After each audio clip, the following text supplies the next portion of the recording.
9-minute game. You know? Yeah, it's pretty nice. Oh, yeah. It feels like Team Board has looked at that and gone, boys, we need a way to just, you know, get out. You know, like the fact they opened with Fury and DP, they closed out with Juggernaut, super high pace. Now they like grouping early, taking the fight, and again, like he's mentioned, Into the Breach have very much subscribed to rebuttal their aggression, wait it out, and then eventually take the post, you know, the 30-minute, 40-minute fights once again, unless they have a cracking start. But again, all eyes on Team Board with this type of lineup, couple cheap items, and be at the throats of Into the Breach pretty early on. And do you like the way that things are settled for Team Bold with who's playing what? I won't lie, I'm still trying to process what where they put everyone, because normally we've seen Furin in the off lane and stuff, but I can see why they shifted it just because of matchups, right? Like putting Furin into a PA lane, it is just a free PA game. And when we just mentioned the idea of pacing, you don't want to give PA a free start to the game. So at least putting, you know, Tiny there with Earth Spirit, maybe with some, you know, Avalanche toss build with Earth Spirit can have some kill threat maybe, but yeah, it's just about giving the PA the least game possible in the first 10 minutes. I think that's why they made these changes. Nice little fight. Yeah, quite a bit of a poke onto Gorg, but he's up to the high ground, he'll be fine. Unless, yeah, we'll see. I really hope that this could be the first game where we get to see the upgraded Witchblade item. And it might sound like a great meme, the Revenant's Brooch, but it gives True Strike, right? And against a hero like PA, you can pump out some pretty good damage. Of course, if you're against a BKB'd hero, you can't right-click them at all. You do 0 damage, so it kind of also griefs you a bit. But this could be the game. I don't know. No, it's pretty bad. It's pretty bad. Oh, I'll be surprised. I mean, I've dabbled with it. I've dabbled with it. Like, I'm not saying it's great. I'm just saying this could be the one game where if we get another, you know, 50, 60-minute game, it could happen. Oh, I see. Because I guess you're saying what maybe on Excalibur because he's an int hero. No, yeah, I mean Furion. I thought you meant for Gorg. I was like, ah. What? No, but I see what you mean. I see what you mean. 32 Sunstrike. No, for sure. For an int mid, yeah, maybe, absolutely. Yeah, anyway, First Blood, they'll get it down bottom. Team Bold Reborn. Oh, yeah. Is that? I mean, that bottom lane is expected to be very strong. This duo from Team Bold. Yeah, I mean, any cheap damage on a hero is naturally going to do pretty well, right? Necro is a very slow hero, 280 move speed. You put that against a spinning jug with a siphon. Yeah, this is going to be a difficult lane. And we mentioned it in the previous game. Monkey King as a support, you provide some kill threat with the spring and the stun, but you're not enabling, you know, through saving heroes. So we could see this Necro, if at a level disadvantage, feed a couple times to, like I mentioned, the DP plus the spin of the Juggernaut. Again, the lane's in a good spot right now for Chessie not to have issues. But yeah, 100%, this could easily be a feed fest in bot lane if the lane's brought back a little bit.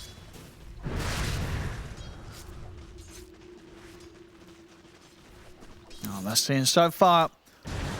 On the other lanes, Excalibur 8 for 4 against 7 and 3 of Xantic. Very close in the mid matchup. And then up top, I mean, would you expect this to be a pretty free lane for the PA? You know, Tiny, how much can they threaten a PA early on?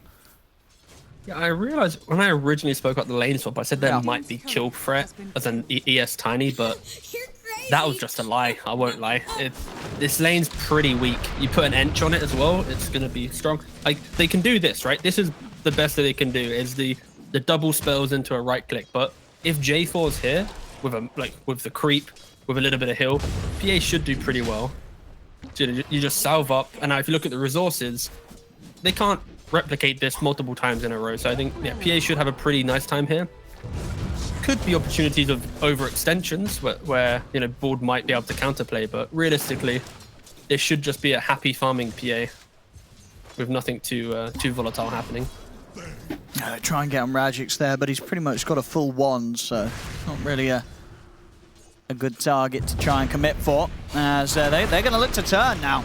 And with the Avalanche, Fairy Fire will be popped, but Fake Gamer is taking damage. In fact, he's going down. They'll take him out there, Team Bold.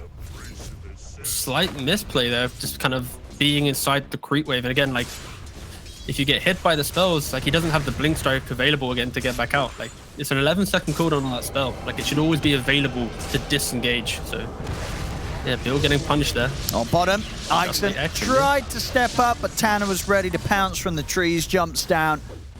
They've got the burst between the two of them to take out that Death Prophet.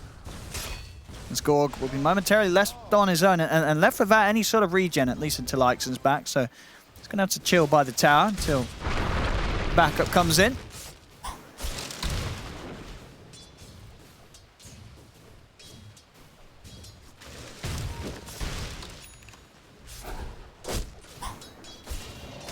Top. Yeah, he needs to be careful here. Like, there is damage with mana, and as soon as Blink strikes down, it's like go for the kill. So if this lane's pushed up and PA is playing on Dagger, waste Blink Strike, then kills could happen. Are they going to go for a cross as well? It's looking pretty dead here with the Avalanche toss combo. Nice kickback from Pablo. That's clean. That's nice. That's some smooth Dota2. But at least J4's like, don't worry, boss, I tanked it for you. But with how this lane's going, this could easily be, you know, like in a minute's time, Fury and TPing in as well. Overwhelming fight, and that's the key thing here with the Fury in mid. You get quick levels, you get your 6 by, you know, minute, let's say 5:30, and suddenly, you know, crushing the side lanes, utilizing super early catapult waves.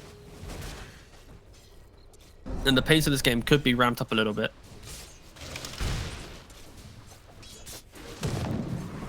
See bottom. And let's try and chase down Ixon again. Won't have quite enough for him, and now Tanner's got to be careful up on the trees because Gorg's going to find him. Steps over, they'll cut the tree. And Tanner looking pretty dead here. Gorg's able to make it over in time and help get the kill. I'm sure he died because of the hill from Chessie, right? Like it followed him on the tree. So they knew what tree he originally was on. So then when he jumped to the side, it was a matter of, you know, the 50-50. So yeah, unfortunately, the vision from the hill actually kind of killing him there. Or at least the direction, sorry, of the hill. Yeah, small things. Now we're going to see around the 6-minute power rune. Bit of focus around this mid lane. More heavily, though, by Into the Breach. They're bringing 3 over. And Xantic's going to be able to grab it. CS in this lane continue. Excalibur's been farming up very nicely. 45 CS so far in the mid Prophet. And I guess the good thing here for Into the Breach is the fact that Chessie wasn't really punished early on in regards to being chased down the lane, getting spun at. He, of course, has the boots now, so move speed-wise, he does have some help there. But yeah, he hasn't really been too punished in bot lane. And Fake Gamer...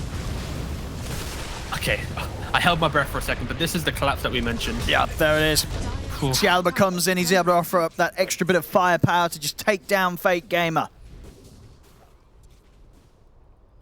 And you see like the mirroring moves, right? Like Earth Spirit moves to mid, Ench follows, but for Ench to get back to top lane isn't as quick as an Earth Spirit rolling and a Fury and TP. So it's nice that J4 was moving, kind of following their rotations, but again, not as quick. And we see the tower's gone down. They TP in, and Xantic wants to try and get some kills in return. The Avalanche is out, and they've got the toss. Xantic's going to get very, very low. He's got the Ghost Walk. No detection at the moment on these two, so Xantic will be fine. He's ready to come back out of it, turn with the Cold Snap, take out Pablo. As they'll lose the tower, but they do get a couple of kills from it. J4 cleaning up, getting the old double kill. What's that? 400 gold to the old Enchantress. Nice little pair of boots for him then. Poor Exon, he's actually had such a rough one. It was his 3rd death? Chessie has no emotion there. He is just cold-hearted killer. So 2 deaths for Death Prophet. I don't know, game-wise, I still think Board will be happy with this just because, you know, Furion farming up quite nicely mid, taking away that top tower. The real question is how do they deal with the Necro who eventually will park himself in front of the tower? They don't really have the damage for him outside of a Veil and a Vessel and overwhelming magic damage. Ixon. He's turned up in the mid lane, but they're going to go straight for him here, both at Xantic and Tanner. But Tanner, he'll find the combo of Rajik's coming down upon him. So Tanner goes down. Ixon is able to actually walk away from this, as Pablo will look to push back the other two. It does cost Pablo his life. He looks to push away at Xantic and J4. 1-for-1 between the supports here, with both teams bringing a lot of attention back over to the mid lane. Oh, nice spell. I love that spell so much. They're really budget 4 stuff. But no, into the breach with 3 heroes, Ench, Invoker, and Monkey King. They brought 4 heroes to mid lane. Gorg farmed up, you know, a little bit of the jungle. But the fact that PA and Necrophos hugging the side lanes, farming up, into the breach will be happy with these plays. They'll look to try and replicate them again if Bald wants to try and, you know, overcommit to defending these objectives. Then yeah, it's gonna give some type of room. The Team Bald, they're gonna be the ones who want to look to set up the initiation. They want to get the Fury and TPing in with an Exo, but with a support DP, the levels are a little bit lackluster. Mid Bragix. Could be in Just trouble was a here. dagger, mate. I've got the Troll Summon as well, bringing in the Skeletons, but even with the Urn, actually, not enough damage, and a reaction comes out straight away from Team Bold. They smoke up, and they're swinging over around the mid lane and this triangle area. They've got eyes on Chessie. He's a bit of a tough kill for these 5. two. Yeah, and this Necrophos ain't dying to the supports. Chessie's fine. This'll come in handy. Yeah, this is kind of the awkward portion of the game for Bald to some degree, just because they need the tiny blink dagger for initiation, and then they need some levels on the supports to be able to have some entry to the fighting. They can find some of these kind of like walking pickoffs. Oh, not if they miss the roll though. Yeah, Pablo off the mark there.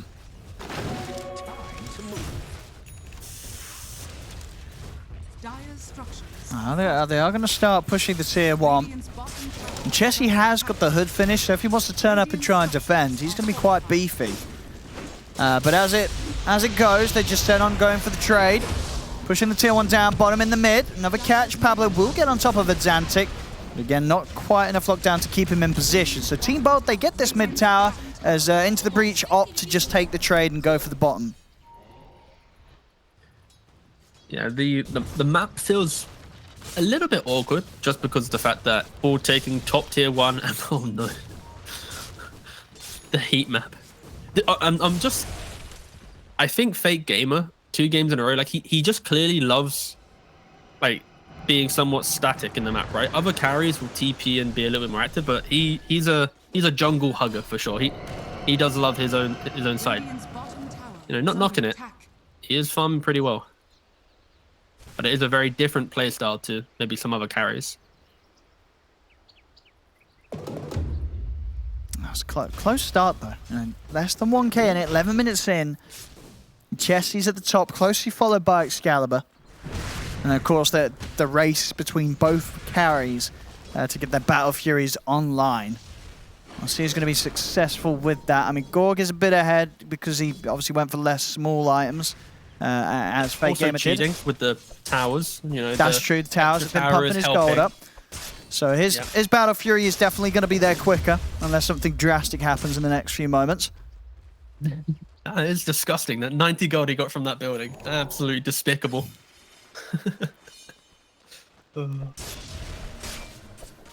Chessie. Okay. Okay, Chessie. His quick buy is rather interesting. This is a little blink dagger. Okay. All right. Potentially, I mean, I could. Oof. What's the plan? So what's the plan with this? Who's he going to go for in the team fight? Does he want to get in and just start with the lock of the ult on? I mean, I'm down for it to be some like awkward blink initiate, Fury and Juggernaut, Jug pre-spin. You get that scythe into eventually, you know, Cataclysm, PA jump. It could be kind of cool, but maybe this blink dagger is a bit too early for this type of game plan. Your PA is going Battle Fury, so you need a little bit more tank, I'd argue. But later down the line, 3rd, 4th item, it could be kind of cute, but I'm worried it could be a little bit of a disparity between the rest of his team. But again, let's see how they execute it. Maybe they get some clutch smoke, some high-paced gameplay, and they utilize it really well. But this will be something that we'll be able to get, you know, look back on if it does or doesn't work out in the future. But Team Ball, they understand their draft. They have these the levels finally on Exen, and they're going to try and force some reactions and start poking down the map. But I mean, these are some position here. Early tier 2, so just 13 minutes in. We'll turn up, and he's going to start the defense off. Pablo will come in with the silence, but not before the Wukong's command is out. Further TP's coming in from Into the Breach, but Rajix is already in with the jump. Avalanche toss, Exantic is getting brought very low. Pablo rolls in, Exantic's out for now with the Ghost Ward, but he's ticking down to the Magnetize. They'll take him down, that's the Invoker gone. Jesse and Tanner, they've got to back off. Tanner's not going to be able to. He's surrounded by Team Bold. There's 2 dead on into the breach. The tower's gone. They tried to come in for a defense. They weren't able to hold back Team Boulders. That is a very early time to lose your tier 2. It's just a matter of they just don't have the damage, right? With Ench, Monkey, Necro, they're all in some degree elusively tanky style of heroes that can open up fights through surviving a little bit longer, but that doesn't really help when Team Bald have the structural damage early on and have the ability to enter. You know, Tiny in the offlane, quick blink dagger. He finds an excellent entry to the fight and into the breach. A little bit upset there that he actually did go for the blink. All right. Oh, blink dodge. Gonna get the jump on him. It's the silence. He's tanky with the hood. Is he actually tanky enough though? He's got the Ghost Shroud. A step back, and the Xantic's coming in to help, and a big jump in with the slash, and the bounces are pretty good here. One more hit to take out Jesse. They get the job done. The scythe comes out, but it does nothing at all. Jump over with the avalanche on towards the Xantic. He's up in the air with the toss. Blade Fury's back up. They'll chase him down. Excalibur picks up the 2 of them with a double kill. That's the 2 calls. I mean, you can start poking at the base now. That's the mid. That's the mid and the off lane gone. It's 15 minutes. They're dead for 20 seconds. Just go for a little. Go for it. Why not? Again, PA is over in, farming territory here. Still, I think, about to complete Battle Fury. Doesn't even, not even close. I mean, this is crazy. 15 minutes and taking away a tier 3. I don't think they'll be able to get any racks out of this. The respawns are there, but still, just a tier 3 tower alone this early. This is classic Team Bold, bro, because this is what we see them try and go for with a lot of their strats. They want to play hard, they want to play fast, they want to go for these objectives that you just can't do anything about giving up. And it all starts from this, right? The initiation onto Chessie, they're able to quickly outnumber. I'm not seeing, unfortunately, again, I'm not seeing the value of this Blink Dagger right now. If it was a different item, a little bit tankier, you could even argue like just a 4-star something to be a bit more disconnecting in the fight. He could have maybe survived here.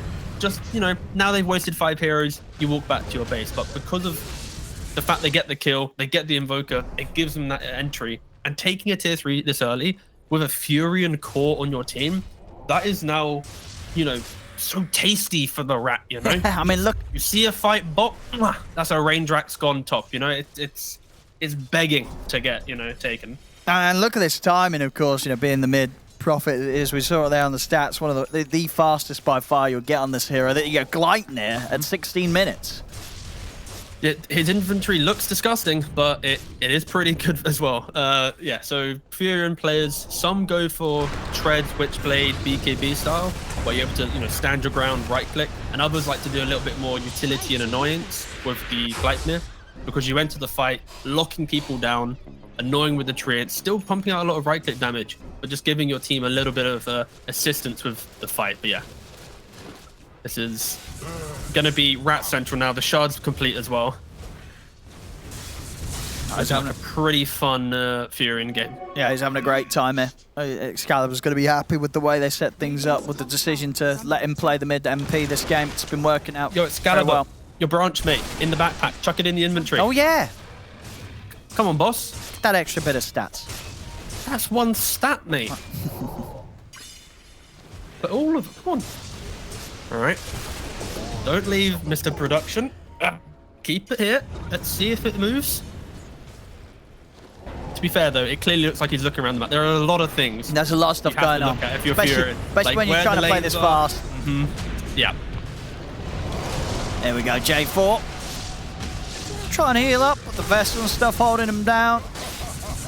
Cannot survive through it. Grove Bow, that's a nice little one. Excalibur wants to take that. He certainly does. There we go. I mean, look towards Roche. I mean, honestly, what are they going to do about you taking Roshan at this point? Probably not a lot. Nothing, mate. Literally nothing. There isn't that Tidehunter style hero that's going to be able to open up the fight for you. There isn't that extra little bit of damage to surprise, to catch you off guard. When you have, PA, you're kind of waiting for Battle Fury, Deso, and then look for the fight. Unless you crush the laning phase, which unfortunately didn't happen for Into the Breach. Coming over to the side, they're able to pick off Tanner as well. So they get a kill, they get the Roshan. 18 minutes in, everything continuing to go to plan here for Team Bold. And just nice fluid play, right? Like Team Board, why they are so, I guess, dominant in this kind of bracket of DPC in Division 2 is they play with conviction. Like after laning phase, if they have an idea, they're going to follow through. If it works, they crush their opponent. If it doesn't, whatever, they reset, they go again.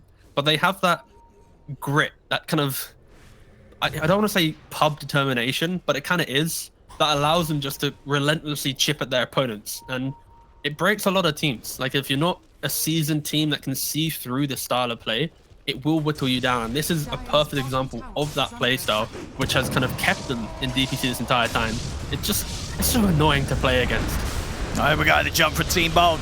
I'll try and look towards Chessie first. The Gleipnir holding them in position. That's Chessie going down. Omni Slash comes out over towards J4. 2 kills straight up. They'll control Tanner. Pablo dancing at the edge of the fight. He'll survive. As Team Bold, they take 3. They lose nothing themselves. Yeah, just walking as a unit. There's no reason to be disconnected now. And yeah, just going to walk it down lanes. Now going to hit bottom tier 2. Can we get a little, let's refresh the PA situation. This is the saving grace for Into the Breach, maybe? Yeah, how's the progress looking on Fate Gamer? We're looking at a Mithril Hammer, a Battle Fury. Not that close to BKB, but that is going to be Into the Breach's entry to the game, right? It's him having Battle Fury BKB, board going high ground, maybe not being in position correctly, the surprise of the BKB. Over the mid. Excalibur's TP'd over to help out Pablo. Oh, it's Antic. He's TP'ing out, but the Treants, they'll come and get him. That was nice. I mean, good old Shard, right? I think it was dead to the best one anyway, but either way, you can see the prowess of a core Furion, right? It was just a random Earth Spirit roaming the streets, gets ganked, and suddenly this 14k hero just appears out of nowhere and just puts them in their place. BKB now complete on Furion. Sweeping across the map, doing whatever they want. One component away from BKB. For the PA, that is. It's going to be tough, though, even with just that, doing enough damage during that BKB against some of these heroes of Team Bold is going to be quite the ask.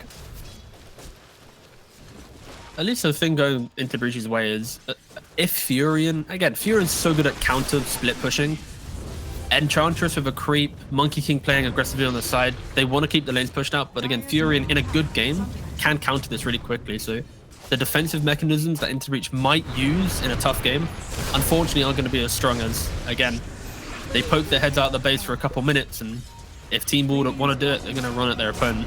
Another tier 2 falls, and Into the Breach just farm whatever they're given. See, into the base they go. What can Into the Breach do to stop this? 22 minutes in, about to lose a second tier 3 tower. This time Team Bold, they're not backing up. They're going to keep the push they need going. Some wave clear. Yeah. Where's the defense? How'd you kill the creeps? Yeah, how'd you kill them? You can't. They're unkillable, mate. I mean, with that push going as well as it has, I think you just go straight up top and you do it again. Why not? It is just banter, the way that you're losing your base. That is very true, Tanner. I mean, they got to do something. What do they got? They're using all their spells to kill trees, Owen. It doesn't look that good. They just use one ultimate, 3 spells to kill off 5 trees and 2 big ones. Oh, look at these TPs. They want to try and go and kill the PA. Ooh, that was close. Nice try by Radix. Nice try. It was very close to getting the correct read there. Oh, that would have been... Oh. The end. Aegis out in 20 seconds. BKB is still not complete yet on Fake Gamer. That could be a window, maybe. Let's see what he can do to defend. Goes to back up here for Ixon, so they're going to have that extra bit of pushing power. Still, okay, Aegis is going to be gone. See the jump, Radix, he's in. Here's the BKB from Fake Gamer. It commits in onto Ixon. See Gorg trying to chase down Tanner with the Blade Fury. Look to choose his target. He still has the Omni Slash. There it is. Chessie and J4 grouped up. The cleave damage from the Battle Fury, destroying the two of them close together. The buybacks will start to come out. Team Bolt, they want to try and finish up the melee racks at least. Gorg standing his ground with the Blade Fury. The Treants, they'll finish up the objective. Second melee rack's taken down. Excalibur now godlike on the Nature's Prophet.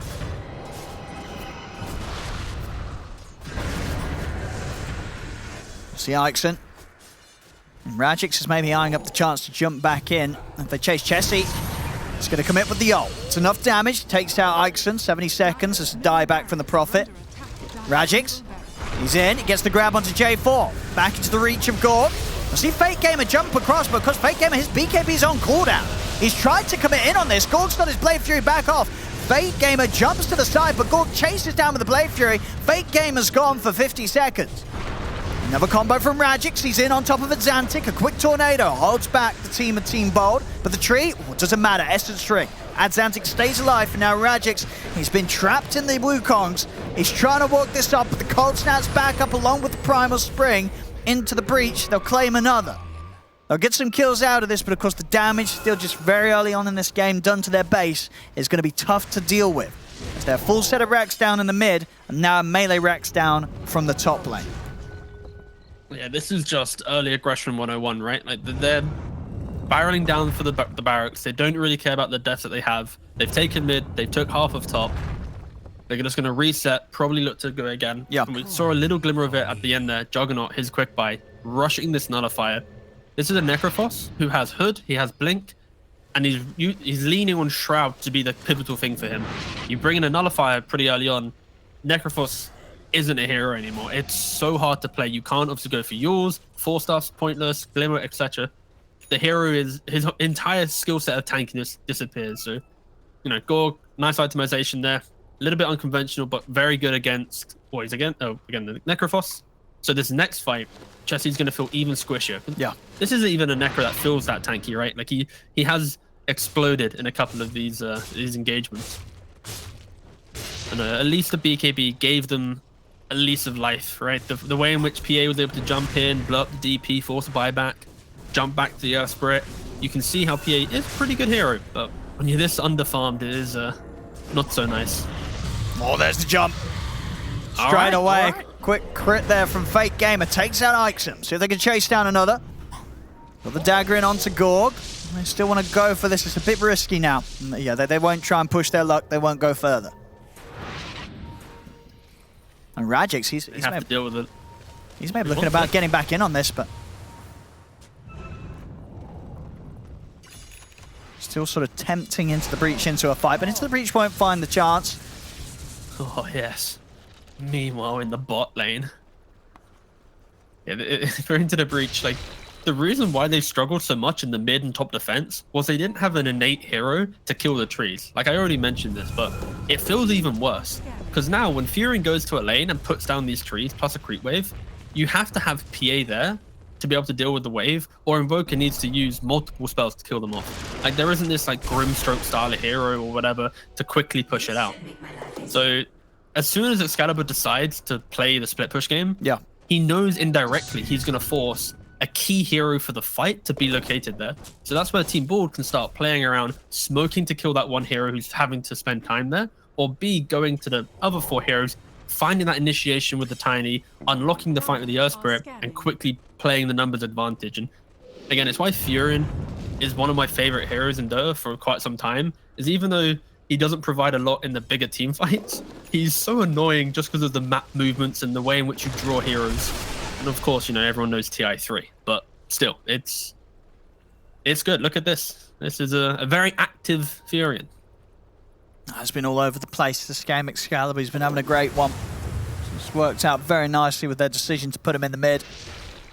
It's just managed him to lead to such quick and early objectives. Into the jungle, Team Bold, they're looking for a fight. Radix is in with a combo. Straight away, they'll look to bring down Tanner. See if the Blade Fury from Gorg's enough. He's staying on top of Tanner, but Tanner's still able to turn with the Boundless Strike. Ixon's being dealt with by Chessie. Ixon holding his ground with the Invis and the heals of the Siphon. He's actually not going to die. Chessie can't quite do enough damage to kill the Death Prophet. And Final Avalanche, not enough to kill Tanner. Still, he can jump away. Nobody quite yet dying. Now Xantic's been caught off to the side, but again, he's able to survive with the Tornado out of the four of them. Toss forward will finish the job off as Xantic ends up to be the only one that goes down. They're now TPing over quickly for Chessie. They're going to try and catch him. He showed himself in the mid. With the spider legs and the blink, he's tricky to catch. Desolator's done now on Fake Gamer, so we'll be able to offer some serious damage here through the BKB when he's ready to go. Problem is, he's going to be doing it to a team with an Aegis by the looks of it. Team Bolt, they're going to go for the Roshan again. Into the breach, ain't going to be able to do anything about this.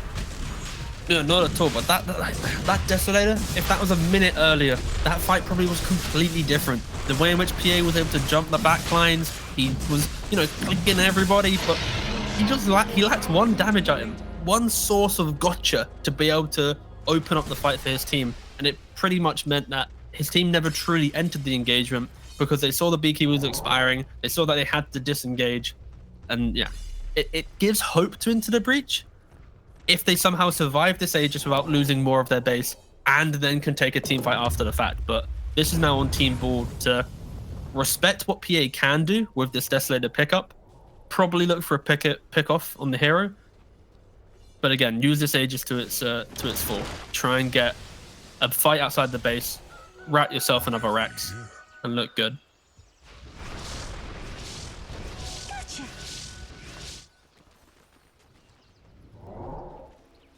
I wish Exon on the Death Prophet had picked up a Ghost Scepter. I understand that Drum Glimmer is really powerful. Oh, I've seen his quick by now. Okay, cool. I'll say this is the type of game where if you just survive the jump of PA, you're going to be able to really unlock the engagement, but he is going for its third item. That's good pick up. They're going to jump and try and blow up Pablo. They're able to do so. Spirit's gone straight away. They're committing him for J4. Forced to the side. J4 will be able to live. Excalibur, he's got to put the BKB, but Fake Gamer's already in on top of him. Excalibur's got to run.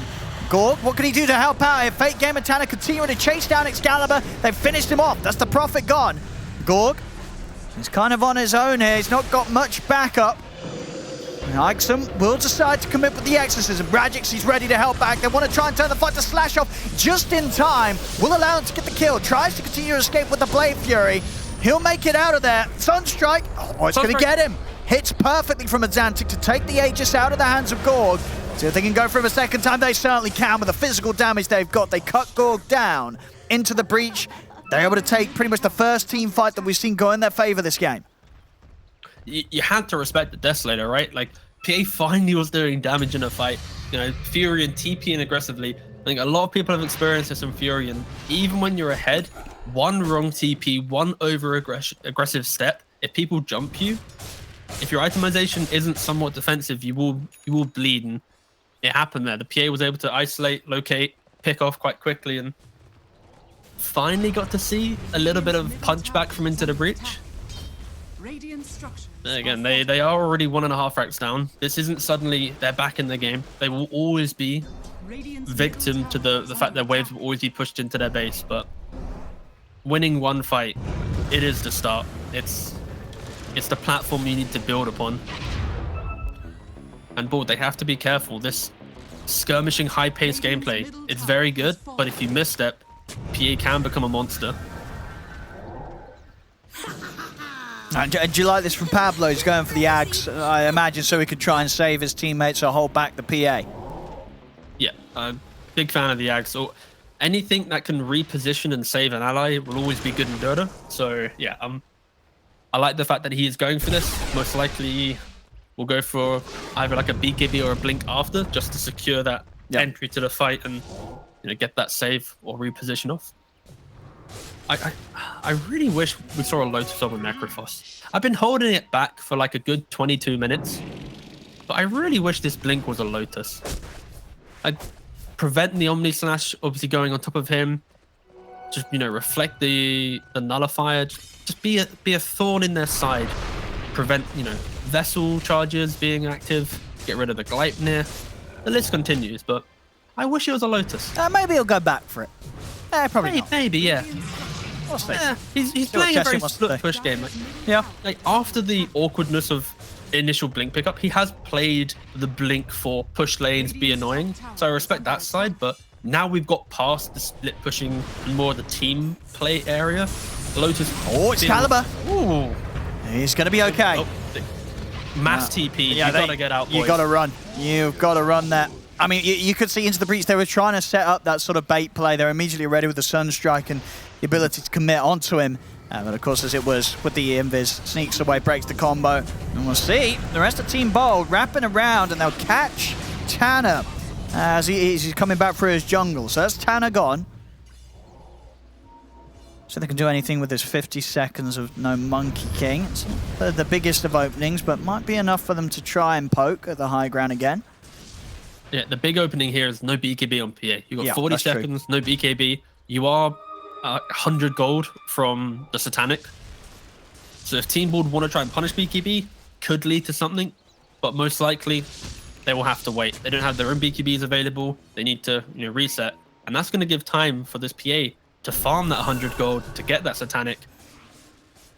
And again, PA as a hero, the reason why we're not seeing a lot of it is the early game is about farm. Some players can make it look like a big fighter, but it's all about farm, get 2-3 items. That 4th item is like, boiling point. Then you become the unkillable. And maybe we might be seeing PA get to that point.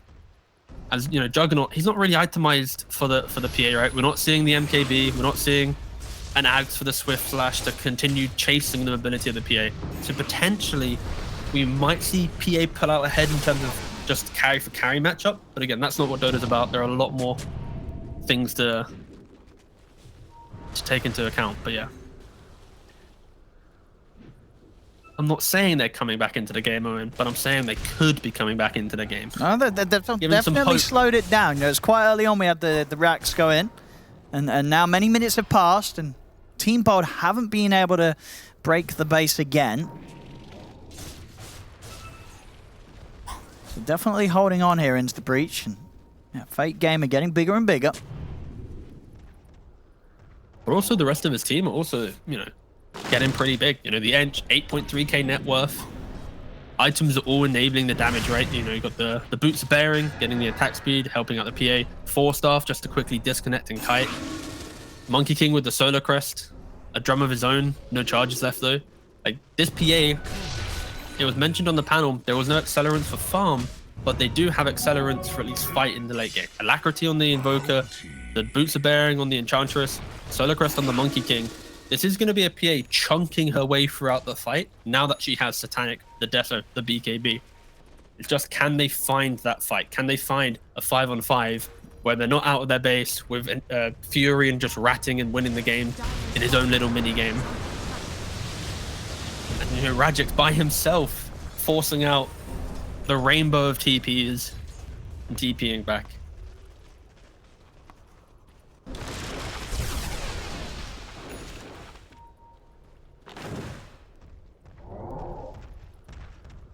Do you think we're going to go to 60 minutes, Owen?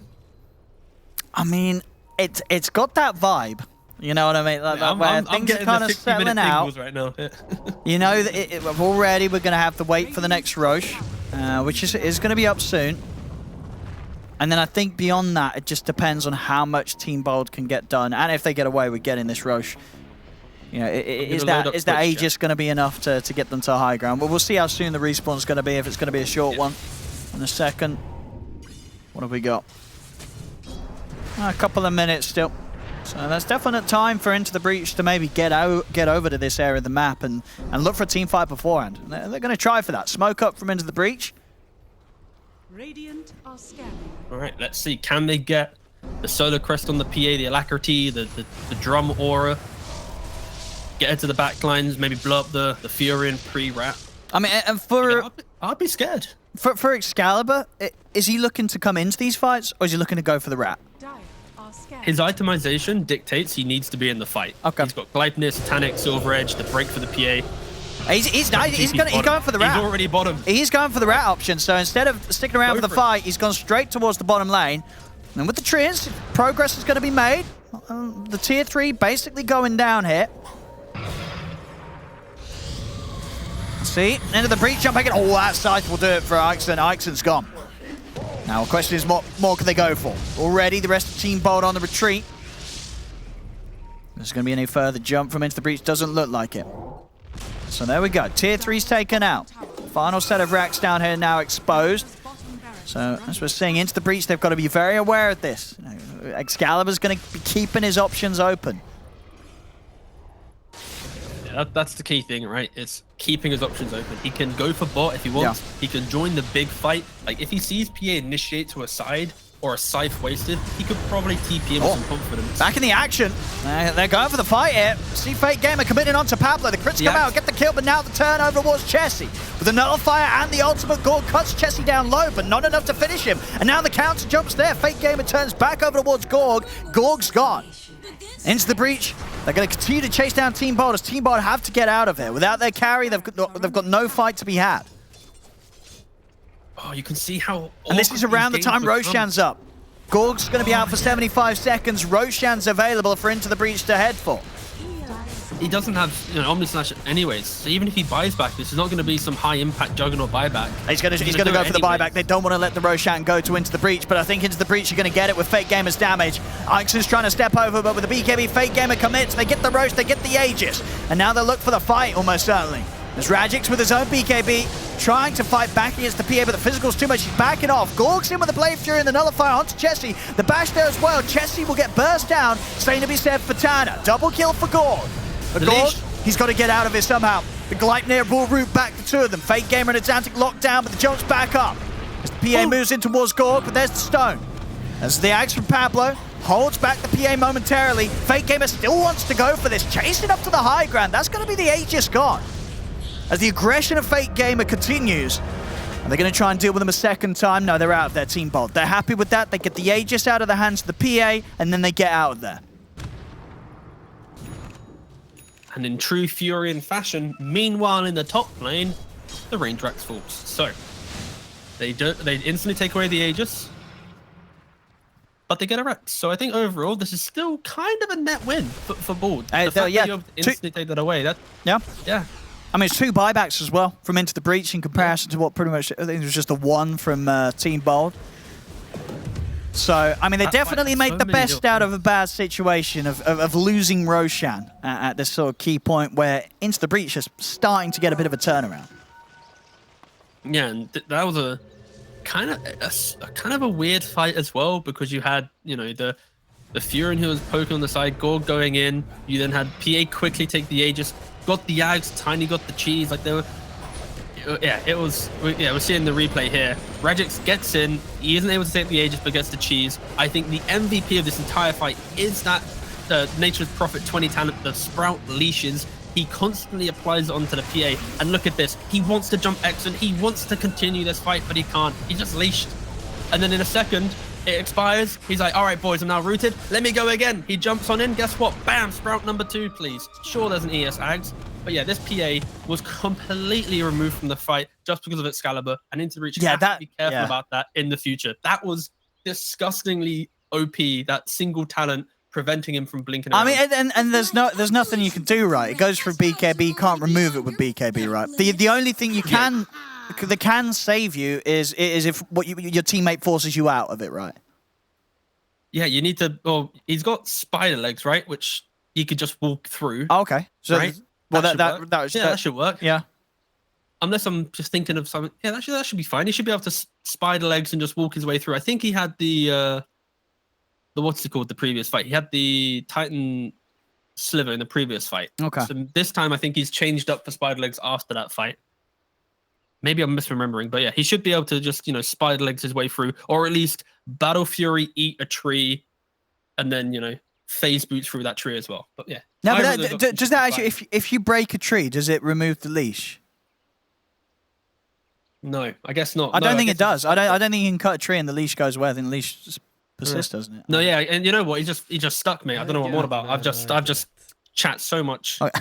Yeah, he's just stuck me. So the only way out is if he gets forced, right? He needs his team. Yeah. Sorry. Yeah, you know, a nice brain lag. We've had some long games. So I apologize. Yeah, he needs a 4 staff to get out. Yeah, he's got just 1 force on the team, right? J4 at the moment, I think.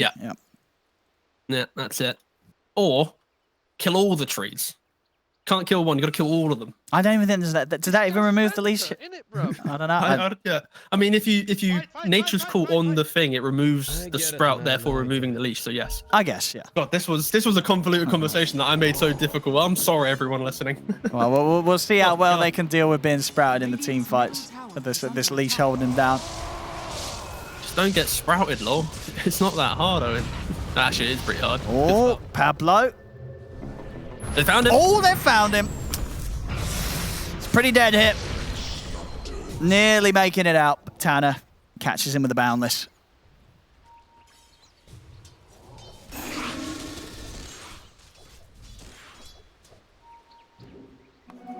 All right, well, they no longer have the Aegis, of course, but still Fate Gamer's going to be feeling pretty strong. Going for a nullifier himself next. Level 25, 26 now. Radiant's bottom tower is under attack. All right, I won't lie, mate. I went to the wiki just to look at leash for a second because my brain was, whew, he can spider legs. The spider legs, we're yeah. good. Okay. Yeah, I don't know why this is so complicated. To confirm this roller coaster of emotion, he's now perfectly fine. This sprout should be doing nothing to the man. Yeah. He should be spider legging his way out because he can break it, and yeah, he can. Yeah, we're good. Tick the box. Nice. Dota Wiki, thank you. Thanks for helping out. You're crazy. See, they've got eyes on Excalibur. Excalibur's in trouble. They're in on top of him. Put the BKB. The Sunstrike comes in. He's trying to run. He's trying to heal up. And he's run out of options.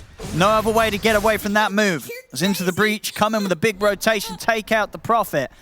See what they could do. 90 seconds without Excalibur up. And this is so important, right? It's you find the Furion, the person holding your game hostage. If you can force him to buy back, that's a win condition. Oh, they found Ixon as well. Yeah. Trying to TP out here. A quick move gets rid of Ixon. That means that they can now rejoin with the wave mid and maybe get this shoved up to the high ground. They've still got a tier 2 to deal with in the mid lane. Bottom lane, of course, tier 2's already gone. And Fake Gamer and Tanner are bringing the creeps up towards the base. So quite a window here. Minute without two big heroes for the defense. But they have to be careful. We've seen this before from Into the Breach. The Fake Gamer high ground siege, he has buyback available, but not the money. So this is cool that they're able to go for racks, but a buyback from Furion, a quick toss back to a deeper location. They have to just respect this one scenario again. But realistically, he shouldn't be dying. With Satanic, with BKB, the team behind him, they are walking around, and Excalibur on the Furion, he understands that his buyback gives a very clean win condition for Into the Breach. Even though it might help win a smaller fight, it won't help convert the pace of the game. So holding that back, waiting his time, and just giving up quite a lot of the base. In 13 seconds now, we probably won't see him buy back. No, he doesn't want it. Fortification, give mid.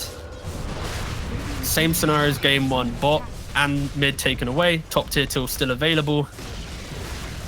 See, can they stop this Rax from going down? It doesn't look like it. Excalibur, yeah, he's going straight for the wrap. See how good of a job he can do in the mid. Pablo is leading him. I've got the ult coming out for Gore. Pretty big damage to the back lines as they'll chase this out. Blade Fury to follow up. They're in and on top of Fake Gamer. Fake Gamer turns with the BKB, but he's dead.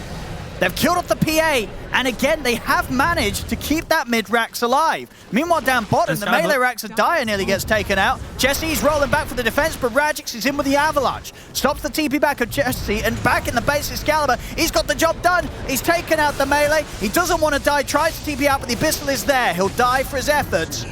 The same to be said, though, for Jesse. Left behind in the jungle of Team Bold, he goes down, and now all that stands between Team Bold and Megas is just that one range Rax. Oh, this was... Oh. And that mid lane, I can't believe it, they don't lose the melee. It was a big push from Into the Breach, and Team Bold are still able to defend. And we've seen this before when Into the Breach take these high ground sieges, right? They want a little bit more, they want to take extra. And in that fight, PA, BKB Satanic wasn't really able to convert that into back to full HP, let me look for the fight. It was quite an underwhelming Satanic usage, and Ball just jump on her and kill her off. Oh, Ixon. I mean, Fake Gamer's going for action. They've gone in straight away to Pablo, but Pablo's out with the Ghost Scepter and the rollaway. He's going to live. Ixon, he's going to be in trouble. Left behind and surrounded by the three of them. They'll almost certainly just let him die here. Big crit comes out from Fake Gamer, and Ixon is wiped out of the game. Oh, Excalibur right now on the mic. He's like, boys, got buyback if needed. This range rack's bottom half HP. I mean, he's not going to want to use it, though. It's risky. No, I know he's not. But he's like, boys, if I have to, yeah, I will.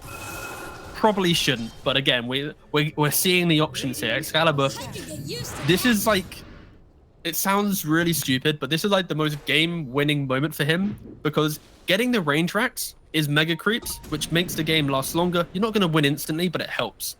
But taking it can be life and death. They have fortification, so how he approaches taking this range racks, how Into the Breach defend it while sieging, also really important.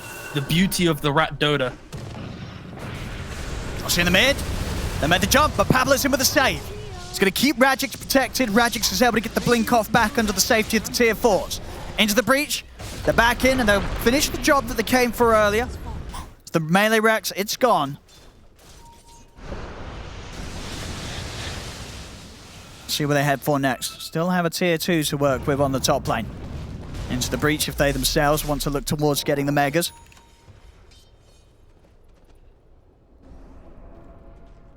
Ooh. And like you can see Excalibur, like they're showing mid. He TP's top, and he's like, oh, I could go. He goes top instead. And now, oh, send them in, boss. Of course, he has the 25 talent. I mean, they're going to start a fight over in the river. Oh, okay. They've got J4. 2 minutes until we'll see the state of Roshan. Oh. And Team Bold, they're heading into the breach jungle. Yeah, this is... I mean, they need it. They need to make sloppy fights. They need to make this map feel super small so that it unlocks kind of a... Buyback for J4. Fake Gamer's in on the Pablo. Pablo's gone.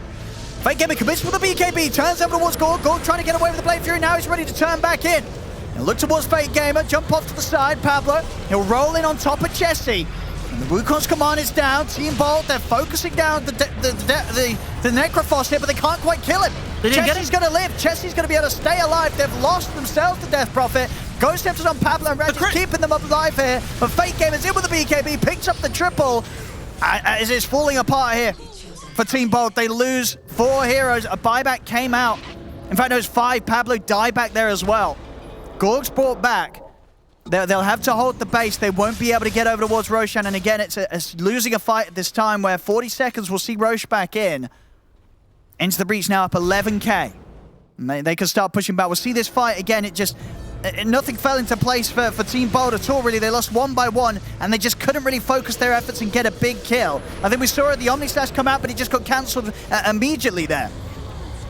Yeah, the Omni Slash wasn't to full effect. They fully jump onto the Necrophos with the Nullifier, trying to get the kill. Yeah, and also the byproduct of this entire fight. They're pushing to end. They get to walk down mid. They're going to look to try and close this. BKB comes out from Fake Gamer. Radix sets back with his own BKB. There's a buyback from Excalibur. Gorg's in trouble. He's trapped in the Sprout. He can't get out. He's out for 2 minutes. Gorg's out of the game and into the breach. They're going to look to close it up, but in style, they want to pick up some more kills before they get the win here as they take down Excalibur. GG is called. Into the breach, they will secure this game too, and with that, the series, it's theirs. 2-0 against Team Bold. As without a doubt, once again, Team Bold giving us some very entertaining games, really putting a fight, but both times the fight just wasn't enough. As into the breach, they find these opportunities to bring it together, close it up.